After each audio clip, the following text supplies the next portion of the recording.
एक स्टूडेंट के लिए बहुत ही कठिन समय होता है, बहुत ही डिफिकल्ट समय होता है 10th एंड 12th जब हम पढ़ाई करते हैं।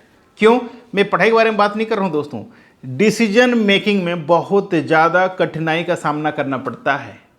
क्या सब्जेक्ट में कौन सा बेहतर होगा, कौन सा सब्जेक्ट में हम पढ़ाई करने से अच्छा करियर हो सकता है, किस में ज़्यादा सैलरी मिलेगा, किस में जॉब मिलेगा, कई तरह के ख्याल आते हैं। और ना सिर्फ स्टूडेंट की बल्कि उनका पेरेंट्स का भी यही सवाल मन में खटकते रहता है और यही चिंता की वजह से लोग परेशान होते रहते हैं, चाहे वो पेरेंट्स हो चाहे स्टूडेंट हो। और आज मैं जो टॉपिक लेकर आया हूँ आप लोगों के लिए, अगर आप 12th पास कर चुके हैं कॉमर्स बैकग्राउंड से और आप सोचते हैं कि मैं कॉमर्स 12th पास कर लिया, आगे क्या करना चाहिए, कौन सा फील्ड में अपना करियर का शुरुआत करूं, कौन सा कोर्स को मैं लूं, तो आपके लिए मैं 2 कोर्स लेके आया हूं दोस्तों। और हम दोनों कोर्स के बारे में प्रॉपर जानेंगे और एनालिसिस करेंगे कि कौन सा आपके लिए बेहतर हो सकता है। हालांकि 12th कॉमर्स के बाद आपके पास कम से कम 40 से 50 कोर्सेज हैं और मैं सारे कोर्सेज के बारे में इन फ्यूचर बताऊंगा, एनालिसिस करेंगे। लेकिन आज हम बात करेंगे BCA और BBA में क्या अंतर है। BCA और BBA अगर 2 चीज आपके दिमाग में चल रहा हो तो आपको कौन सा कोर्स करना चाहिए। आज हम इस वीडियो के माध्यम से जानेंगे कि दोनों कोर्सेस में फीस कितना होगा, करियर का स्कोप क्या है, कितना साल का कोर्स होता है, इसमें एडमिशन्स लेने के लिए कौन एलिजिबल होता है। एक बार जैसे आप सोच लेते हैं कि हाँ भाई मुझे ये कोर्स करना है, तो बेस्ट कॉलेज कौन सा होगा, और जब कॉलेज पढ़ाई खत्म कर लेते हैं तब सैलरी कितना मिल सकता है। इन तमाम चीज़ों के बारे में आज मैं दोनों कोर्स के बारे में बताऊंगा, ठीक है। तो सबसे पहले बात करते हैं BBA। BBA जो है दोस्तों ये अंडर ग्रेजुएट प्रोग्राम है, बैचलर ऑफ बिजनेस एडमिनिस्ट्रेशन। ये 3 साल का अंडर ग्रेजुएट कोर्स है जिसका भी रुचि बिजनेस में है, HR में है, इसका कई फील्ड हैं। एक बार आप प्लान कर लेते हैं BBA करने का, तो BBA में कई स्ट्रीम है दोस्तों, जैसे कि आप HR में कर सकते हैं, मार्केटिंग में कर सकते हैं, सेल्स में कर सकते हैं, IT में कर सकते हैं। तो इस तरह कई स्ट्रीम्स हैं और मैं इसलिए आपको बता रहा हूं कि किसी एक चीज़ में जिसमें आपका इंटरेस्ट हो आप उसमें करना है। हालांकि ये आने वाले दिनों में इस सब चीज़ का वीडियो लेकर के आऊँगा जिससे आपको प्रॉपर ज्ञान मिल सकता है। ह्यूमन रिसोर्स क्या है, IT क्या है, मैनेजमेंट क्या है, फिर आप डिसीजन ले सकते हैं अगर आप BBA करना चाहते हैं।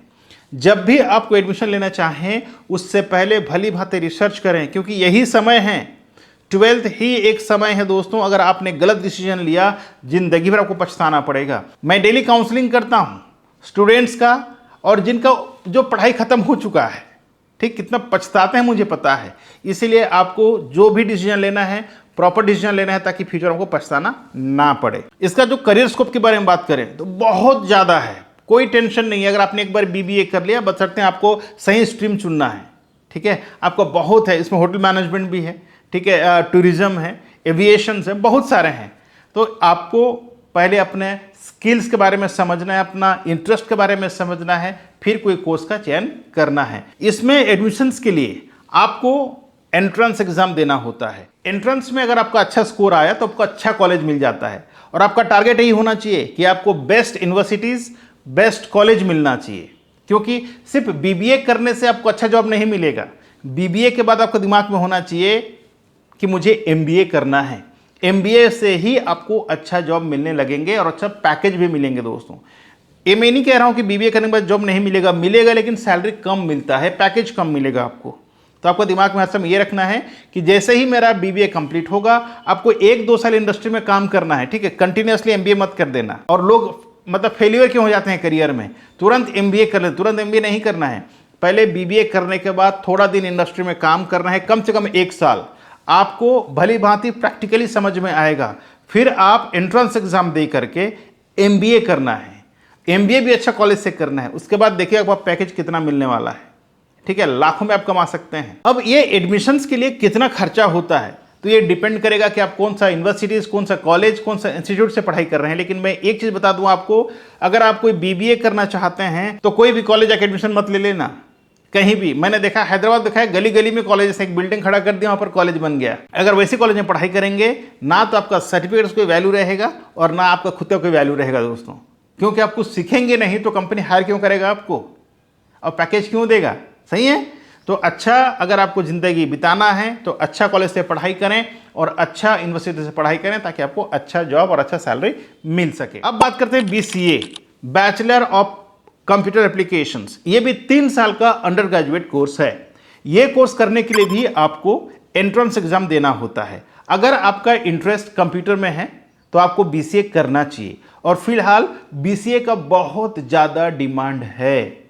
भले बाद में आप MCA ना करें, नो प्रॉब्लम, लेकिन BCA करने के बाद भी आपको अच्छा खासा जॉब मिल जाने वाला है। ठीक है। जैसे मैंने BBA के बारे में बताया, BBA जो है दोस्तों वो मैनेजमेंट कोर्स है, और BCA जो है ये टेक्निकल कोर्स है। अगर आपको टेक्निकल की तरफ ज़्यादा रुझान है, मतलब इंटरेस्ट है, तो आपको BCA करना चाहिए। ये कोर्स करने के लिए ज़्यादा पैसा नहीं लगते हैं, 2.5 से 3 लाख रुपए खर्चा होता है अगर आप अच्छा कॉलेज में पढ़ाई करते हैं। BCA में क्या पढ़ाया जाता है पता है आपको? BCA में आपको कोडिंग पढ़ाया जाता है, जैसे कि C++, जावा, आपका वेब डेवलपिंग, प्रोग्रामिंग, तो इस तरह का पढ़ाई किया जाता है इसमें। अगर आपको कंप्यूटर में बहुत ज़्यादा इंटरेस्ट है तो आपको BCA करना चाहिए। हाँ, अगर आप पैसा वाले हैं तो बाद में MCA भी कर सकते हैं, नो प्रॉब्लम, लेकिन एक बार आपको जॉब मिल जाए, इसमें भी मैं कहूँगा जैसे BBA मैंने बताया कि BBA करने के बाद आपको 1 साल कम से कम इंडस्ट्री में काम करना चाहिए और फिर आप MBA करना चाहिए। अगर इसमें भी आपका इंटरेस्ट हो MCA करने के लिए तो BCA के बाद आप 1 साल इंडस्ट्री में काम करें, उसके बाद MCA करें, देखना आपका करियर कितना आगे जाएगा। अब बात करते हैं बेस्ट कॉलेज कौन सा होगा। तो मेरा दोस्त, आज के डेट में गूगल में आपको मिल जाएंगे बेस्ट कॉलेज। हालांकि अगर कोई पर्टिकुलर शहर के बारे में बताएंगे कमेंट्स में तो मैं आपका शहर के नज़दीक बता दूंगा कि कौन सा बेस्ट कॉलेज है, लेकिन ऐसा पूरा इंडिया में बताना मुश्किल है। हालांकि इसके लिए मैं स्पेसिफिक एक वीडियो लेकर के आऊँगा कि बेस्ट यूनिवर्सिटीज़, बेस्ट कॉलेज कौन सा है BBA के लिए और BCA के लिए। हालांकि इस वीडियो के माध्यम से आपको बेसिक आइडिया मिल चुका होगा कि भाई अगर आपको BCA या BBA करना है तो कौन सा आपके लिए बेहतर होगा। ये कोई नहीं बता पाएगा आपको, ये आपको फैसला करना है। मैंने दोनों में कंपैरिजन बता दिया।